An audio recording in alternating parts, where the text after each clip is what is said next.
हाय WhatsApp everyone, मैं हूं Rimta and welcome back to my YouTube channel. दोस्तों आज मैं एक्सप्लेन करूंगी देम सीरीज का एपिसोड 5, 6 एंड 7। दोस्तों अगर आप मेरे चैनल पे नए हैं तो मेरे चैनल को सब्सक्राइब करके बेल आइकन दबाइएगा ताकि आने वाले सारे वीडियो के अपडेट्स आपको मिलते रहें। So without wasting any time, let's get into the roller coaster ride of the series। अब हम कुछ बैंक मैनेजमेंट टीम के लोगों को देखते हैं जिनके साथ हेलेना भी थी।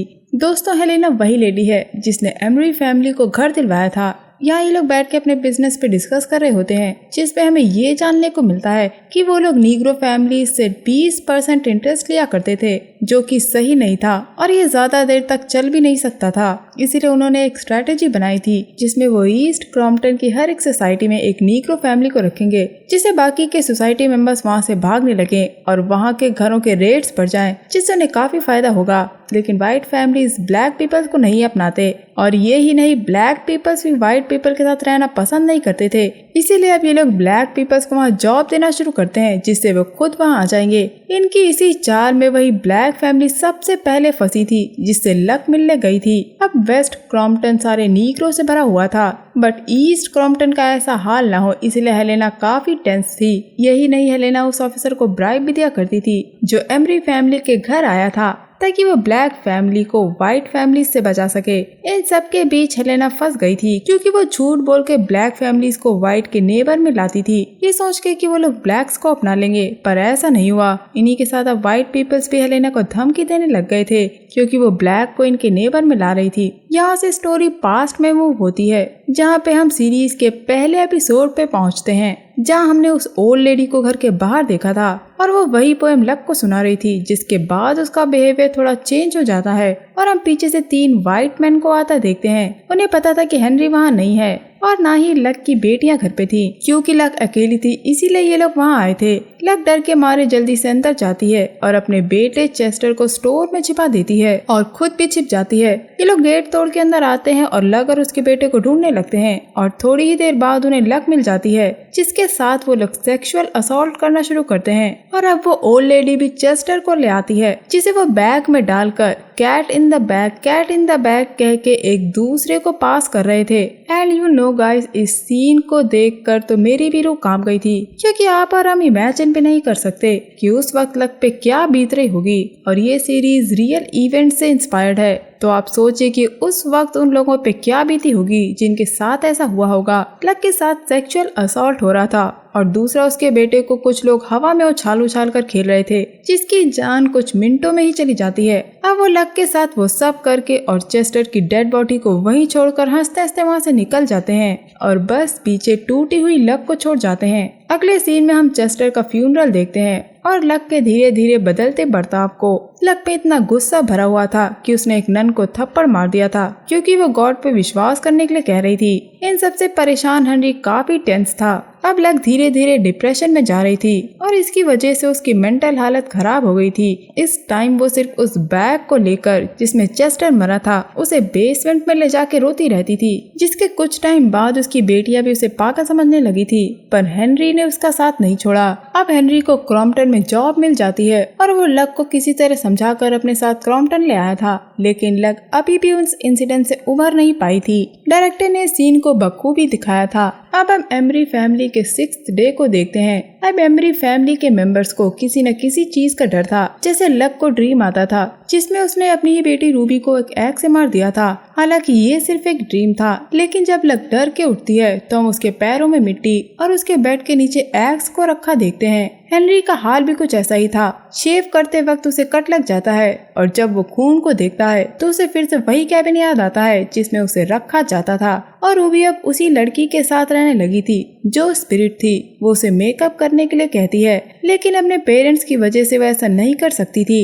एट लास्ट ग्रेसी जो छोटी बच्ची थी उसे मिस वेरा परेशान कर रही थी लेकिन उसके अलावा उसकी मॉम लक की मेंटल हालत सही नहीं होने की वजह से उसका ध्यान सिर्फ उस ड्रीम पे था। हम देखते हैं कि वो ग्रेसी की हेयर टाई कर रही थी लेकिन ध्यान कहीं और होने की वजह से वो अपनी बेटी का ही गला जला देती है जिससे दोनों बच्चियां गुस्से में घर से स्कूल चली जाती हैं। इसके बाद हम हेनरी को उसके ऑफिस में देखते हैं, जहाँ वो अपने साथ होने वाले बार बार हेलुसिनेशन से परेशान था। और अब ये कम नहीं था कि तभी उसका टीम लीडर उसे उस प्रोजेक्ट से निकाल देता है, जिसे लेकर हेनरी काफी खुश था। इस प्रोजेक्ट के थ्रू वो अपने बॉस के साथ काफी अच्छी बॉन्डिंग बना सकता था। उसका टीम लीडर उसे ये कह के निकाल देता है कि हेनरी जरूरत पड़ने पर अपने कलीग का वर्क नहीं करता और उनसे अलग रहता है। ये बात सुनकर हेनरी को काफी गुस्सा आ रहा था, पर फिर भी उसने अपने गुस्से को काफी रोका था और वो बिना कुछ कहे ही वहाँ से चला जाता है। अब हम देखते हैं कि लक हेजल से मिलने आई थी। उसे हेजल से ये जानना था कि जो फैमिली उनसे पहले वहाँ रह रही थी उनके साथ क्या हुआ था। हेजल पहले तो काफी नर्वस हो जाती है,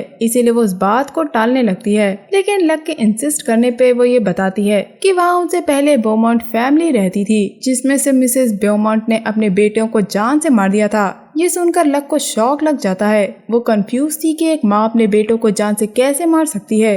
अब ये जानने के लिए वो सीधा उनसे मेंटल असाइलम में मिलने जाती है, जहाँ मिसेस ब्योमॉन्ट एडमिट थी। वहाँ लक मिसेस ब्योमॉन्ट से मिलती है और वो भी एक ब्लैक थी। जब मिसेस ब्योमॉन्ट को ये पता चलता है कि लक ईस्ट क्रॉम्पटन में रह रही है, तो वो उसे सबसे पहले उसकी फैमिली के बारे में पूछती हैं और उसकी फैमिली के बारे में जानने के बाद वो ये बोलती हैं कि उसे अपनी फैमिली के तीनों मेंबर्स को खोने की हिम्मत रखनी होगी। वो ये बताती है कि उसने अपने फैमिली मेंबर्स को मार के एक तरह की मुक्ति दी थी, वो भी ब्लैक हैटमैन के कहने पे। हाँ गाइज, यहाँ भी ब्लैक हैटमैन है, मतलब सारी ब्लैक फैमिलीज को परेशान करने का कॉन्ट्रैक्ट इसी के पास है। यहाँ से सीन रूबी पे फोकस होता है, जिसे उसकी स्पिरिट फ्रेंड स्कूल के बाद जिम में बुलाती है और दूसरी तरफ ग्रेसी भी अपने क्लास में थी। उसे अपने क्लास में नेशनल एंथम बोलना था, लेकिन वो मिस वेरा को अपने क्लास के बाहर देखती है, जिसे वो बार बार कैट इन द बैग बोले जा रही थी, जो कि वहाँ के बाकी बच्चों और टीचरों को अजीब लगता है। यहाँ से सीन हेनरी पे फोकस होता है, जो अब अपने घर आ चुका था।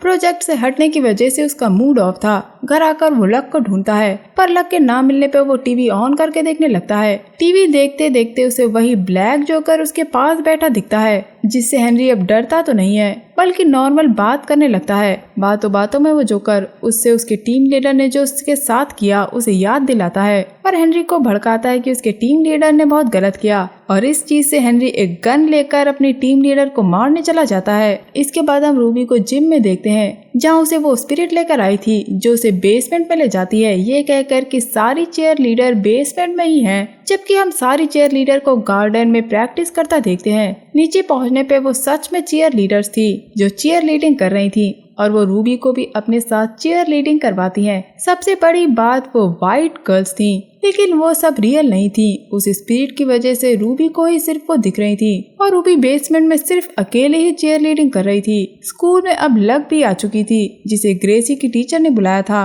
वो उसे सब सच बताती है और उसे पूछती है कि क्या वो कैट इन द बैग के बारे में जानती है। ये सुनने के बाद वो वहाँ से ग्रेसी को लेकर चली जाती है। इधर हेनरी अपने टीम लीडर के घर के अंदर जाने लगता है, तभी एक व्हाइट मैन आकर उसे रोकता है और उससे ये पूछता है कि क्या वो खो गया है। हेनरी हाँ बोलकर वहाँ से जाने की एक्टिंग करता है, लेकिन वो पीछे से आके व्हाइट मैन पे अटैक कर देता है और वो व्हाइट मैन बेहोश हो जाता है। यहाँ से सीन फिर से लक पे शिफ्ट होता है, जो ग्रेसी से पूछती है कि उसे कैट इन द बैग बोलने के लिए किसने बोला था। तो ग्रेसी मिसेस वेरा का नाम लेती है। तभी वहाँ बेटी आ जाती है, जो उस पर उसके घर के बाहर डॉल होने की वजह से चिल्लाने लगती है, पर लक उसे इग्नोर करके जाने लगती है। तो बेटी उसकी इंसल्ट करने लगती है, जिसपे लक उसे थप्पड़ मार देती है, जिसके बाद बेटी अपने घर जाकर चिल्लाने और तोड़फोड़ करने लगती है। अब वो अपने गुस्से को शांत कर हंसते हुए किसी को फोन करती है और ये बोलती है कि उसे अब वो फेवर चाहिए। अब हम हेनरी फैमिली के 7th डे को देखते हैं, लेकिन उससे पहले हम हेनरी को टीम लीडर के घर में देखते हैं, जो उसे मारने आया था। लेकिन उस वक्त टीम लीडर अपने घर पे नहीं था, इसीलिए हेनरी चुपचाप घर से चला जाता है। यहाँ से सीन बेटी के घर पे शिफ्ट होता है, जहाँ क्लार्क ने पुलिस को बुलाया था। अपनी घर की हालत को देखकर वहाँ उनके अलावा उनके 2 पड़ोसी भी थे, जो इन सब का इल्जाम एमरी फैमिली पे लगाते हैं, जिस पर ऑफिसर उन्हें ये बताता है कि वो इन्वेस्टिगेट करेगा और जैसे ही उसे कुछ पता चलेगा वो इन्हें बता देगा। अगले सीन में हम बेटी को उसी फोन वाले आदमी के घर पे देखते हैं, और वो और कोई नहीं जॉर्ज ही था, जिसने बेटी को प्रॉमिस किया था कि वो हमेशा उसका साथ देगा। और बेटी उससे वहाँ वही फेवर लेने आई थी, क्योंकि वो एमरी फैमिली को वहाँ से भगाना चाहती थी। लेकिन जॉर्ज के इरादे बेटी की मदद करने के अलावा कुछ और करने के भी लग रहे थे, क्योंकि वो बेटी को एक ड्रिंक पीने के लिए देता है, जिसे पीने के बाद बेटी वहीं बेहोश हो जाती है। इसके बाद हम लक को अपने घर में जल्दी जल्दी पैकिंग करता हुआ देखते हैं, क्योंकि वो अपने फैमिली मेंबर्स को मिसेस बोमॉन्ट की फैमिली की तरह मरने नहीं देना चाहती थी। उसे लगता है कि उसके घर में कुछ है जो उन्हें बार बार पोजेस करके अपनी मर्जी से काम करवा रहा है। बैग पैक करते समय वो बेसमेंट में जाके उसी बॉक्स को लाती है जिस पे सी लिखा था, यानी कि चेस्टर। उसने उस बॉक्स को चेस्टर की मेमोरी के तौर पे रखा था। अगले सीन में हम एमरी फैमिली के घर पे हेजल को देखते हैं जो लक को समझाती है कि उसे अब अपने बेटे की डेथ से बाहर आ जाना चाहिए क्योंकि अब वो वापस नहीं आ सकता, लेकिन वो उनके दिल में हमेशा रहेगा। जिसे सुनकर लक रोने लगती है और हेजल उसे समझाने की कोशिश करती है, लेकिन लक वहाँ से जाना चाहती थी। थोड़ी देर में हम समझ जाते हैं कि वो हेजल नहीं, वही ब्लैक हैट मैन था जो लक के ब्रेन को कंट्रोल करके उसे वहाँ से जाने के लिए रोक रहा था। इसके बाद हम रूबी को देखते हैं जो उसी स्पिरिट ग्लोरी के साथ बैठी हुई थी और ग्लोरी फिर से उसे मेकअप करने के लिए कहती है और रूबी खुद को खूबसूरत दिखाना चाहती थी जिससे वाइट पीपल उसे एक्सेप्ट कर सके और एक बार के लिए वो भी सुंदर हो जाए। जिसे सुनने के बाद ग्लोरी रूबी के हाथ को व्हाइट कर देती है और उसकी आंखों को ब्लू, जो कि रियल में नहीं सिर्फ रूबी के माइंड में था, असल में वो ब्लैक ही थी। जब ये रूबी को पता चलता है तो वो काफी अपसेट हो जाती है। वो अपनी पूरी बॉडी पे व्हाइट पेंट लगा लेती है और बाहर जाके व्हाइट टीनेजर्स के साथ खेलने लगती है, पर अब वो रूबी को पागल ही समझ लेते हैं। गाइस, रूबी होश में नहीं थी, उसे ग्लोरी ने पोजेस कर रखा था ताकि वो ऐसा कुछ करे और सेम हेनरी के साथ भी ऐसा ही था। वो एक कैफे में था जहाँ फिर से उसे वही जोकर दिखता है जो उसे कावर्ड कहता है क्योंकि वो एक काम भी नहीं कर पाया। वो ये कह के हेनरी को गुस्सा दिला रहा था ताकि वो उससे गलत काम करवा सके। वो हेनरी को और गुस्सा दिलाने के लिए उसके बेटे चेस्टर के बारे में बात करने लगता है, जिसके बाद वो उसी पुलिस ऑफिसर को मारने के लिए कहता है जो उनके घर आया था। धीरे धीरे हेनरी भी उसी जोकर की तरह निगेटिव बनता जा रहा था, जिसका अंदाजा हम इसी से लगा सकते हैं कि वो भी जोकर की तरह हंसने लगा था। इसके बाद सीन वापस लक पे जाता है जहाँ ब्लैक हैटमैन ने लक को पोजेस कर लिया था। अब वो ग्रेसी और पोजेस्ड लक को बेसमेंट में ले जाता है। वहाँ वो ग्रेसी पे लक के थ्रू अटैक करवाता है, लेकिन ग्रेसी किसी तरह बच जाती है। अब ग्रेसी अपनी मॉम के साथ नहीं रहना चाहती थी। अब लक उसे समझाती है कि मिसेस वेरा उससे ये सब करवा रही थी, जिसे ग्रेसी एक बार के लिए मान लेती है। तभी हम रूबी को घर पे वापस आता देखते हैं, जिसे अब होश आता है और वो काफी रो रही थी और वो अपनी बॉडी पे व्हाइट पेंट को देखकर रो रही थी। लेकिन लक को ये पता था कि रूबी ने खुद नहीं किया है बल्कि किसी ने उससे करवाया है और ये उस जगह का काम था। और गाइस, अब तक एमरी फैमिली की लेडीज समझ गई थी कि उनके साथ जो भी हो रहा था वो सब कुछ ब्लैक हैट मैन की वजह से, इसीलिए वो बिना कुछ सोचे समझे अपनी पैकिंग करने लगती हैं। दूसरी तरफ पोजेस्ड हेनरी उसी ऑफिसर का पीछा करता है। जब ऑफिसर को ये पता चलता है तो वह हेनरी से क्लियर करने जाता है, पर हेनरी कुछ नहीं बताता। जिसके बाद वह हेनरी से पूछता है कि उसकी वाइफ ने फिर से बेटी पे अटैक किया था, पर हेनरी मना कर देता है और हम उसके पीछे जोकर को देखते हैं जो उसे भड़का रहा था। ऑफिसर बार बार उससे यही पूछ रहा था कि क्या उसकी वाइफ बेटी के पास गई थी, क्योंकि अब बेटी मिल नहीं रही है। इसीलिए ऑफिसर उसे गुस्से में ये कह देता है कि वो खुद ही उसकी वाइफ से पूछ लेगा। ये बात हेनरी को इतनी बुरी लगती है कि वो ऑफिसर को शूट कर देता है और शूट करने के बाद उसे एहसास होता है कि उसने क्या कर दिया, लेकिन तब तक काफी देर हो चुकी थी। इसीलिए हेनरी जल्दी से वहाँ से निकलकर अपने घर पहुँच जाता है और बाकी सबको वहाँ से कहीं चलने के लिए कहता है और उसके फैमिली मेंबर्स इसी चीज के लिए बैठे थे। लेकिन अभी हेनरी का वेट क्लर्क टॉमी के फादर और उसका एक पड़ोसी कर रहा था, क्योंकि उन्हें ऐसा लगता है कि बेटी के गायब होने के पीछे उनका हाथ था। पर क्लार्क को ऐसा नहीं लगता था। उसका एक नेबर फ्रेंड हेनरी को मारना चाहता था, इसीलिए वो उनके घर की तरफ जाता है। क्लार्क उसे रोकने की कोशिश करता है पर नहीं रोक पाता। दूसरी तरफ हेनरी लक के साथ वहाँ से भागने की तैयारी कर रहा था, जहाँ उसे सामने चेस्टर का वही बॉक्स मिलता है। और यहाँ आता है एक ट्विस्ट। दोस्तों, ये बॉक्स वही था जिसमें चेस्टर की डेड बॉडी को रख के दफनाया गया था, लेकिन लक ने उसे बाहर निकाल लिया था और सबसे छुपा कर रखा। अब हेनरी अपनी बेटे की डेड बॉडी को देखकर रोने लगता है और रोते हुए उसकी डेड बॉडी को गले लगाता है और लक से पूछता है कि उसने अभी तक उसके बेटे की डेड बॉडी को क्यों रखा हुआ है। और इस सीन के बाद हम उन दोनों को रोता हुआ देखते हैं। वो नेबर्स भी उन्हें रोता हुआ देखकर कुछ नहीं कहता और बस ये एपिसोड यहीं खत्म हो जाता है। तो दोस्तों, ये था मेरा सीरीज एक्सप्लेनेशन देम के एपिसोड 5, 6 और 7 को लेके। उम्मीद करती हूँ आपको ये वीडियो पसंद आया होगा। अगर आपको मेरा ये एक्सप्लेनेशन पसंद आया है तो मेरे चैनल को लाइक, शेयर और सब्सक्राइब करना मत भूलिएगा। मैं मिलूंगी आपसे अगले वीडियो में, तब तक के लिए अपना बहुत ख्याल रखिए। Stay safe, keep hunting, lots of love.